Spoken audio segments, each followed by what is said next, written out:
Hoy tenemos un programa sumamente interesante, muchas noticias importantes durante toda la semana, pero hoy vamos a analizar un tema que las últimas, hace aproximadamente un mes, estuvo muy caliente sobre el tapete, y es la ley sobre prevención del lavado de activos y financiamiento del terrorismo. Para eso tenemos hoy al profesor, el profesor catedrático Idian Medina. Idian Medina, catedrático universitario, que se hace acompañar de otro experto también, y estaremos analizando esta ley a profundidad, una ley sumamente importante. Como lo habíamos prometido, aquí tenemos con nosotros a estos juristas, profesor catedrático de la Universidad Autónoma de Santo Domingo y experto en seguridad, Idian Medina. Buenas tardes, profesor. Buenas tardes. También profesor, está con nosotros Osiris Disla, también es abogado, profesor. Un placer tenerlo por acá, con quien vamos a tratar todo lo relativo a la ley sobre la prevención del lavado de activos y financiamiento del terrorismo. Como dijimos al principio de nuestra conversación, una ley que hace aproximadamente un mes y cada día se mantiene sobre la palestra pública por la importancia que tiene esta ley y por el control y la medida de seguridad que debe ejercer el país. Por presiones de organismos internacionales y por recomendaciones internacionales, el país ha tratado de ir adecuándose a esta ley, y es por eso que tenemos estos expertos acá, para que compartamos con ellos y realmente la población pueda tener información de primera mano de expertos en la materia. muy bien. Profesor, vamos de una vez a entrar en materia. Sí. Y la primera pregunta sería esa, sencilla, que nos hables un poco de las reseñas históricas de la lucha contra el lavado de activos en el país, a raíz de que hemos visto una serie de leyes que una ha sido sustituida por otra, y al final tenemos esta, la ley 155-17, que deroga la ley 7202. En fin, esa reseña histórica de la lucha contra el lavado de activos, hablan un poco de Lo primero es agradecerle la invitación que nos hacen, un programa que es nuevo, pero ya parece que tiene bastante tiempo, en función de que tiene una gran cantidad de seguidores. Cada vez que usted observa las redes sociales, verifica que hay un número importantísimo de la población dominicana que le da seguimiento. Parece que su condición de jóvenes ha calado mucho en la sociedad dominicana, y por eso ellos se sienten identificados con ustedes, al igual que un número importante de personas de edad considerable. Gracias, profesor. Bienvenido, y para nosotros un placer tenerlo por acá. Agradecemos en nombre mío y en nombre del compañero profesor Osiris Disla. La República Dominicana ha participado en varios eventos de carácter internacional, impulsados precisamente por organismos internacionales como lo son la Declaración de Quito en 1992, la declaración de la Convención de la ONU en el año 2000, y también la Convención Interamericana sobre la Corrupción. En cada uno de estos eventos a la República Dominicana se le ha impulsado la idea de que deben buscar mecanismos para el combate efectivo al financiamiento del terrorismo, al lavado de activos y a la corrupción. En la República Dominicana, como es costumbre, cuando hay entidades o cuando hay leyes de carácter financiero, regularmente duran muchos años en el Congreso Nacional, porque dejan algunos elementos espeluznantes y parece que crean mecanismos de compromiso, y eso hace que se creen algunos escollos para su aprobación. Sin embargo, en el caso de las leyes que tienen que ver con financiamiento del terrorismo y lavado de activos, parece que le han puesto las pilas a nuestros legisladores, y eso ha dado como resultado de que esas leyes hayan sido necesariamente conocidas, sancionadas y promulgadas de manera rápida. Es el caso de la ley 155-17 sobre el lavado de activos y financiamiento del terrorismo. Y es que las leyes que teníamos anteriormente prácticamente no abarcaban de manera general todo lo que se derivaba de las actividades ilícitas que llevaban a observar enriquecimiento muy desproporcionado con relación a la persona. Entonces, como esas leyes eran muy pasmosas, entonces fue necesario buscar un mecanismo, una ley más amplia que estableciera la posibilidad de abarcar una serie de actividades de carácter inmoral, de carácter litigioso, que presionan a la economía, pero de una manera negativa.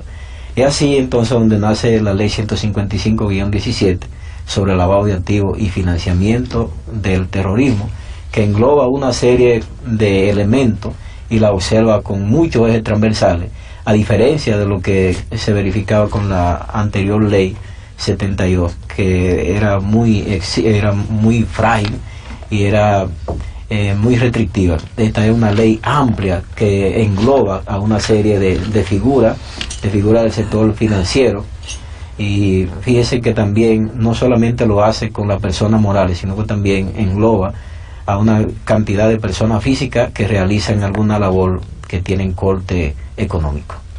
Profesor, ¿cuál es su opinión con respecto al enfoque que ha dado la ley en el seguimiento de los nominados PETs, las personas expuestas políticamente? Naturalmente, las personas expuestas políticamente son aquellos que por designación o por elección ocupan cargos públicos. En consecuencia, en la República Dominicana se han verificado niveles de corrupciones bastante importantes y se le atribuye a esas personas que ocupan esos cargos. En consecuencia, la ley ha puesto su ojo o el ojo visor frente a esas personas para verificar la procedencia de sus recursos cuando entran a los cargos y cuando salen de los cargos. Y no solamente lo hace cuando entran y cuando salen, sino que en el mismo cargo se le da seguimiento en función de esta ley. Por eso entonces, a partir de la promulgación de esta ley, hay que tener mucho cuidado para usar de manera inadecuada los fondos públicos, porque más adelante quizá vamos a ver naturalmente las sanciones que se derivan del incumplimiento o de la violación de esta norma. Sí, bueno, es bueno recordar que estamos acá con el profesor Osiris Disla y Idian Medina, quienes son expertos en todo lo relativo al manejo de la ley de lavado de activos y financiamiento al terrorismo. Esta importante entrevista, profesor Disla. Según las estimaciones del Fondo Monetario Internacional, el lavado de activos maneja anualmente unos 300 mil millones de pesos, pero la ONU también hace sus proyecciones. La ONU ha dicho que son unos 500 mil millones de pesos. No podemos ocultar que estos montos de alguna manera dinamizan la economía básicamente en los países latinoamericanos. Y la República Dominicana no escapa a eso, porque acá hemos visto un crecimiento exorbitante de todo lo que es los dealers, las bancas de apuestas, los mismos casinos, las construcciones. Desde el punto de vista que lo plantea el Fondo Monetario Internacional, ¿usted considera que esto es positivo o negativo para la población? ¿Por qué? Porque de alguna manera esto dinamiza la economía y crea empleo. ¿Esto es positivo o es negativo? Bueno, ninguna infracción que se cometa en el territorio dominicano o en cualquier país es positiva. Toda infracción, llámese lavado de activos, terrorismo, como sea, es negativa. Y un jurista, un abogado, un profesional no puede pensar en la positividad de la infracción. Es decir, hay especialistas que han dividido dos partes y dicen que una cosa es el hecho infraccional, que el Estado tiene la facultad para calificarlo, y otra cosa es el fenómeno económico que transforma todo. Incluso hay países que se han fundado en base al lavado de activos, al tráfico ilícito de droga, y de eso viven. Pero nosotros como juristas sabemos que eso es incorrecto. Pero en la República Dominicana, aparte de que se persigue el lavado de activos, y que ahora hay una nueva ley, la 155, y recientemente, apenas del día 16, ya promulgaron el decreto 408-17, el presidente, que es un reglamento para la aplicación de la ley. Es decir, independientemente de que el Estado tenga la facultad para perseguir esas infracciones, muchas veces el Estado exagera. Ahí es que está el problema del lavado de activos en los países pequeños. ¿Y usted no considera que, independiente de que se promulgue una ley, se promulguen los reglamentos, de alguna manera el Estado no se haga de la vista gorda, por lo que le dije inicialmente, de que dinamiza de la economía, de que genera empleo? Entonces, en este país se han promulgado muchas leyes, pero el Estado muchas veces se hace de la vista gorda, como dije, o se hace indiferente, para no afectar la economía de alguna manera y ralentizar los procesos económicos. Pero el término correcto no sería que se hace de la vista gorda. El Estado siempre lo ve todo, tiene un ojo omnívoro, parecido un poquito al de Dios, pero con más límite. El Estado lo ve todo. El problema es que el Estado elige a sus enemigos. Si usted es enemigo del Estado, usted fracasó. Si usted no es enemigo del Estado, el Estado no es que se hace la vista gorda, es que se hace ciego, sordo y mudo. Y de ahí es que nace la corrupción. Porque el Estado sabe cuáles son los funcionarios corruptos y cuáles son los que están llevando el dinero del pueblo. Y no es que se hace la vista gorda, es que solamente lo ataca cuando se ponen en contra de la política que maneja el gobierno en ese momento. Es decir, siempre la ley ha existido y hay muchas leyes. En la República Dominicana, el Congreso tiene 32 senadores, el Senado, y los otros son como 185, que es un grupo de gente innecesaria, pagada 190. Para nada. Eso es pagado para nada, porque esas personas pasan el día entero inventando leyes y buscando problemas, y esas leyes, en su gran mayoría, no se aplican. Pero no es que no se le aplican a la gente pobre y a la gente de a pie, se le aplican a rajatabla, porque ya hay gente que le han suspendido. Yo conozco de casos de gente en la jurisdicción inmobiliaria de San Cristóbal y de otra provincia que le han devuelto títulos porque no pueden justificar la compra superior a $1.000.000 de un inmueble, como establece la ley 155. Sin embargo, hay funcionarios públicos que están haciendo trapazos y de todo de millones, y los registradores no le dicen nada. Entonces no es que se hace la vista gorda, es que el Estado elige a sus enemigos, y hay de aquel que se constituye en enemigo del Estado corrupto, como el que estamos viviendo en la actualidad. Bien, retomando un poco el tema, vemos que es evidente que esta ley ha tomado mucho auge y mucha importancia, y ha generado que instituciones privadas establezcan un funcionario que se hace llamar oficial de cumplimiento, que es aquel que verifique esos casos. ¿Cuál es su valoración acerca de esta figura? No sé si es nueva, qué tan nueva es. Hay una cadena, una cadena para hacer valer o darle seguimiento a la ley. Esa cadena comienza con el Comité de Lavado de Activos, que está compuesto por una serie de instituciones, como lo son la Dirección General de Impuestos Internos, la DGI, la Unión de Análisis Financiero, la Superintendencia de Seguros, Superintendencia de Salud, Superintendencia de Valores, para que cada caso que pertenezca, por ejemplo, a movimiento de valores, entonces lo persigue la Superintendencia de Valores. Cuando es un asunto que tiene que ver con finanzas, con dinero específico, entonces lo persigue la entidad de intermediación financiera, fundamentalmente los bancos. Entonces también esas entidades crean una entidad que se llama Unidad de Análisis Financiero, que es si bien es cierto que es nombrado por el presidente de la República, el funcionario, no es menos cierto que es una recomendación que le hace el Comité de Lavado de Activos. Luego de la Unidad de Análisis Financiero, entonces vienen las entidades o el sujeto obligado. El sujeto obligado son esas instituciones.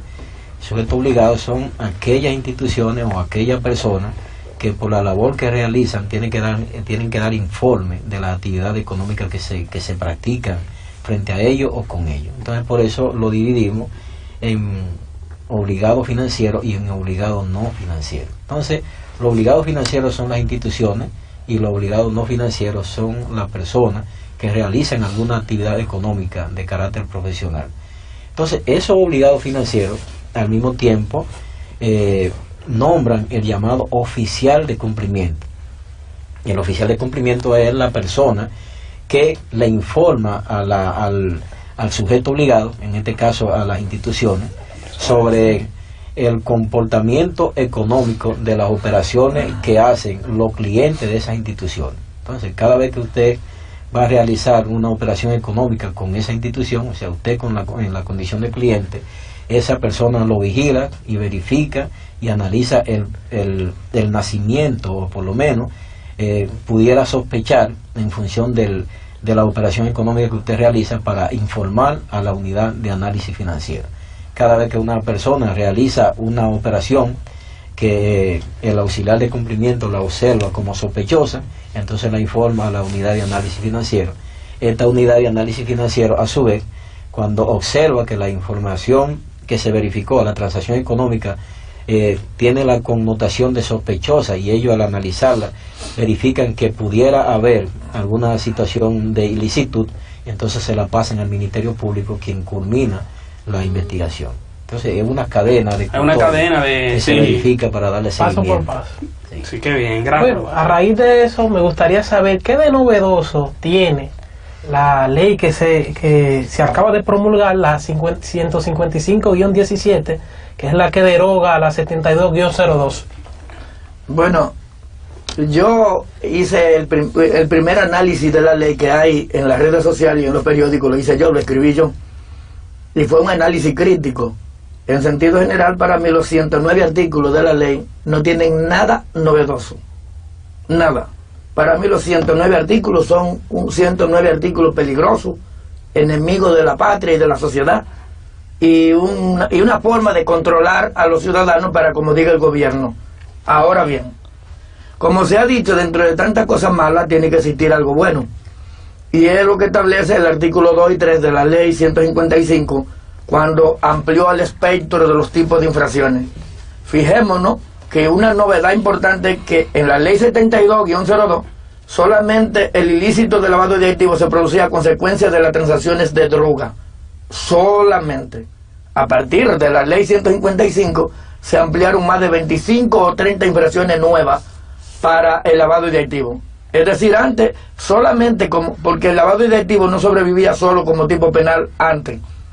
Para que hubiera lavado de activos tenía que haber una infracción principal que se desprendiera de ahí, como la asociación de malhechores, que en el código actual, por sí solo, no se juzga la asociación de malhechores a menos que no sea cometida para cometer crímenes contra la sociedad, según el 265 y el 266 del Código Penal. En definitiva, yo no le veo a eso nada bueno, pero si le quieren conseguir algo novedoso, en los artículos 2 y 3 se abrió el espectro de las infracciones. Y ahora hay muchas infracciones nuevas que son el resultado y que pudieran dar como resultado el lavado de activos. Todo ahora es una infracción. Incluso hasta las leyes de tránsito que se violen pudieran ser para el lavado de activos, según eso que está ahí. Porque abrió un espacio diciendo que todas otras infracciones, todas otras infracciones que tengan esta categoría, dice la ley. Profesor Osiris, en ese mismo sentido ahí, tengo una pequeña duda. No hay... En la ley anterior, en la 7202, habían sujetos como básicamente las entidades de intermediación financiera, que era básicamente donde estaba enfocado el tema del lavado de activos. En esta nueva ley, en la 155-17, no incluyen las joyerías, los dealers, la banca de apuestas. No hay nuevos sujetos que la ley ha comenzado a grabar de una vez, de manera definitiva. Le digo esto, por ejemplo, en el tema de las aseguradoras. Ajá. Anteriormente, antes de ser promulgada la ley 155-17, no existía la figura de oficial de cumplimiento. Ajá. Y ahora vemos que con la promulgación de esta nueva ley se incluyen las aseguradoras, se incluyen los dealers, se están incluyendo la joyería y un sinnúmero de instituciones más, de empresas, puede decirse. ¿Por qué? Por el alto riesgo que tienen de que a través de esas instituciones pues se puedan lavar activos. No intervienen esos nuevos sujetos ahí, o aparte de lo que yo cito, dealers, joyería, no hay otros. Ya el profesor Idian estuvo explicando el procedimiento como nacen los intermediarios financieros, y muy claro lo explicó. Y en la parte anterior que yo le había dicho de cómo surgen las nuevas infracciones, es que se ha ampliado todas esas instituciones, incluso el mercado formal e informal, porque en materia económica los mercados se dividen en formal e informal, y hasta el mercado informal está controlado por la ley 155-17. El que vende fruta, si aparece una fruta muy rara, muy bonita, hay que investigar si es que la trajeron de otro país para lavarla aquí y comenzar a venderla, porque ellos tienen control de eso. Solo que el que vende fruta estaría bajo el control del mercado, y el mercado del ayuntamiento, y el ayuntamiento de la municipalidad, y así en orden. Y todos los demás que son sujetos no financieros, los que son sujetos financieros obligados y sujetos financieros no obligados. Es decir, los profesionales libres son sujetos financieros, son sujetos no obligados. Los liberales. Sí, los liberales. Sí. Sí. Entonces, esas personas, como quiera, están sujetos a que impuesto interno lo vigile, porque casi todos fueron puestos a cargo de impuesto interno. Y los mercados de valores, a cargo de la superintendencia de valores. y los bancos a cargo de la superintendencia de bancos, los abogados a cargo del impuesto interno, los notarios públicos a cargo del impuesto interno. Todo el mundo tiene un supervisor, que eso se llama, en otros países, aquí le llaman encargado de seguridad, aquí le llaman sujeto observador, pero para allá se le llama espía. Es decir, aquí todo el mundo tiene un espía, que donde usted llega a hacer una transacción, usted no puede hacer transacción si no le pide permiso al espía que el Estado le ha puesto ahí. No, porque yo siempre he dicho, si fuera un Estado que se respetara, un Estado que el dinero lo invierte, ojalá que no pongan a cada esquina a una persona que no sirve, un Estado que no se respeta, un Estado que el dinero lo toma para la corrupción. Yo no entiendo cuál será el destino final. Muy bien. Profesor Lidian, ¿existe algún organismo internacional que se encargue de regular el cumplimiento de esta ley? ¿Y existe algún precedente de cómo nos ha ido nosotros en las últimas evaluaciones que nos han hecho? Vienen cada 3 años, vienen cada 4 años, nos evalúan. ¿Cómo nos ha ido? En las evaluaciones, no puede bajo ninguna consideración, porque la República Dominicana es un país soberano. No puede ningún organismo internacional introducirnos regulaciones. Ellos hacen recomendaciones para que nosotros las practiquemos, y de hecho la mayoría de esas recomendaciones que nos han hecho esos organismos internacionales nosotros las hemos asumido. Ahora, cuando se hace un tratado internacional y la República Dominicana es signataria de ese acuerdo, entonces se cumple con el acuerdo. Exacto, me refiero a esa parte, la de recomendaciones. Me refiero a esa parte de recomendaciones, como es el caso para las bancas de Basilea. Si en este caso existe un organismo que dice que no, y si no han hecho alguna evaluación en el pasado, y cómo no ha ido. Es que si la República Dominicana es signataria de esos acuerdos, entonces ella tiene que naturalmente aceptar todo lo que se decidió. Sí, precisamente así. La República Dominicana en los próximos días, creo que sí, pero hay algo importante sobre la pregunta. Va a ser evaluada, y él naturalmente va a ser evaluada porque ella aceptó ser parte de esos organismos que hacen evaluaciones a todos los países de América. Yo quiero decir, el artículo 45 del reglamento 408 que pusieron que promulgaron el día 16 el presidente, establece en el artículo 45 de la norma de interpretación, y dice que para interpretar la ley 155-17, su reglamento, la autoridad competente y los sujetos obligados con respecto a los temas de prevención deberán tomar en cuenta las 40 reglamentaciones del Grupo de Acción Financiera Internacional GAFI. Ese es el organismo que se encarga de supervisar los lavadores de activos, los estados lavadores de activos, la GAFI. Y el día de noviembre la Procuraduría tiene meses en eso, de que preparando un informe para la GAFI y para esos organismos internacionales. Porque si bien es cierto que no nos mandan línea porque somos soberanos, entre comillas, soberanos cuando queremos violar la ley, pero no somos, cuando queremos violar la ley nos ponemos de pie y decimos somos soberanos y hay que respetar este Estado dominicano, pero para coger prestado y ir a decirle a cuando préstame, ahí, mira, perdóname que yo estoy sujeto a ustedes. Pues es un engaño lo que vivimos. No obstante, ese organismo regulador, en base a ese organismo, como ellos sabían que en noviembre venía la supervisión, se apresuraron y promulgaron la ley 155-17 en violación a los derechos de toda la nación. Y ahora, para terminar de completar, para el presidente poder decir que él ha hecho cosas buenas, terminó de tirar el reglamento 408, el decreto 408 que establece el reglamento. Pero cuando pase en línea la República Dominicana, nosotros vamos a quedar en el lugar cero.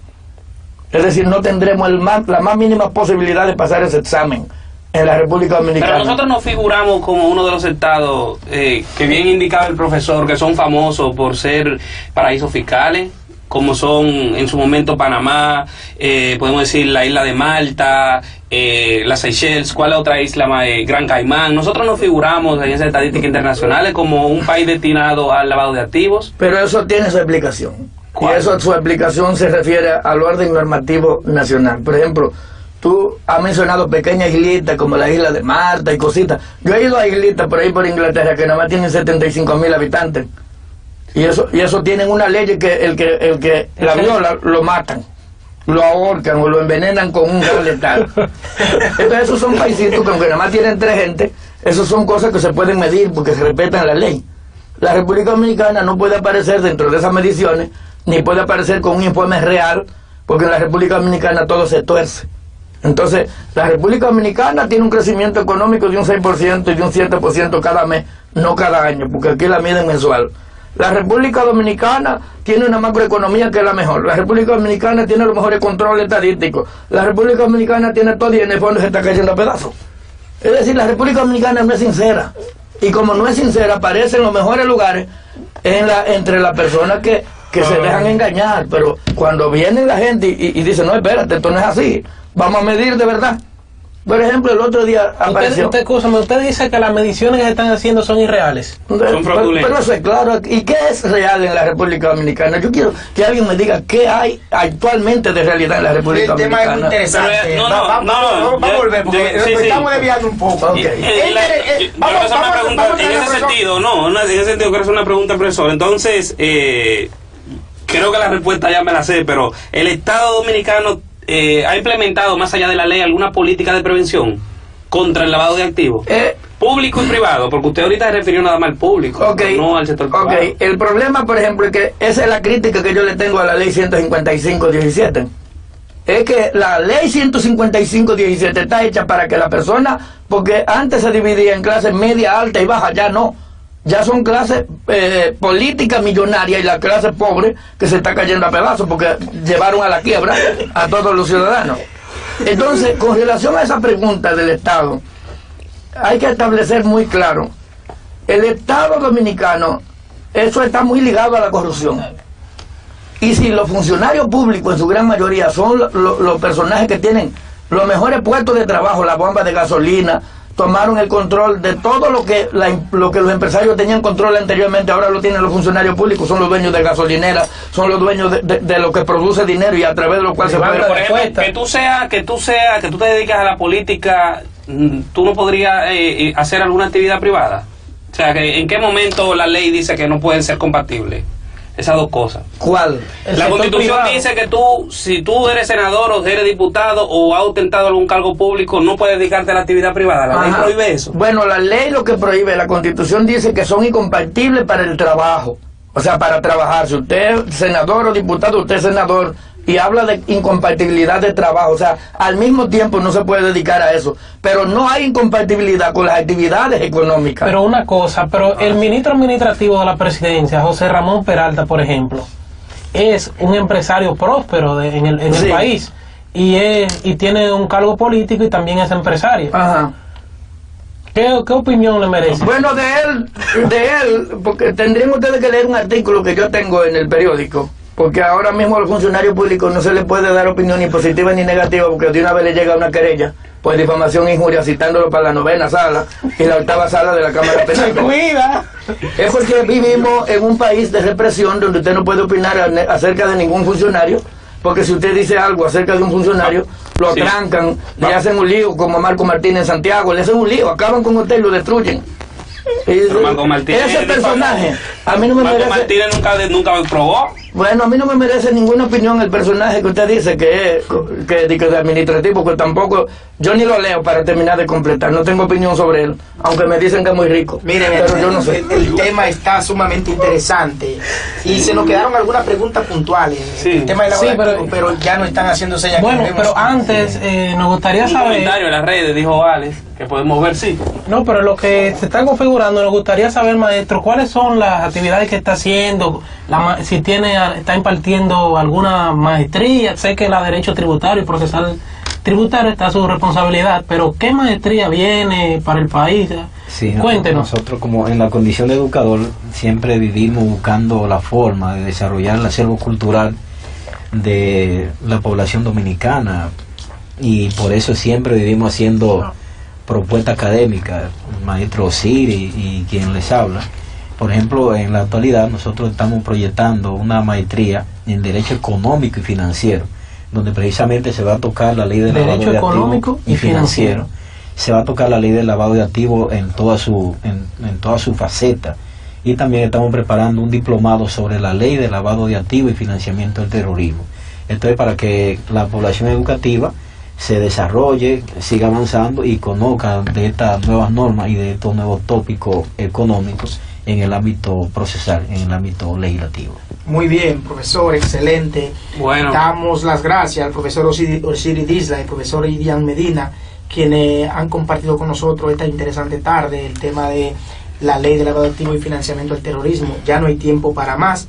Señores, estas dos personas son expertas en la materia, expertos, pero como dije, no hay tiempo para más, se nos quedaron algunas preguntas, será para otra entrega. Vamos a invitarlo nuevamente. Un profesor radical. Sí, le mandó fuego ahí. Fuego directamente, una persona que se abre y realmente personas así también que necesitan la sociedad dominicana, que no se callen, que digan las cosas, que digan lo que piensan. Sí, bueno, pues nada, nos despedimos y hasta el próximo sábado en su programa a fondo. Yeah.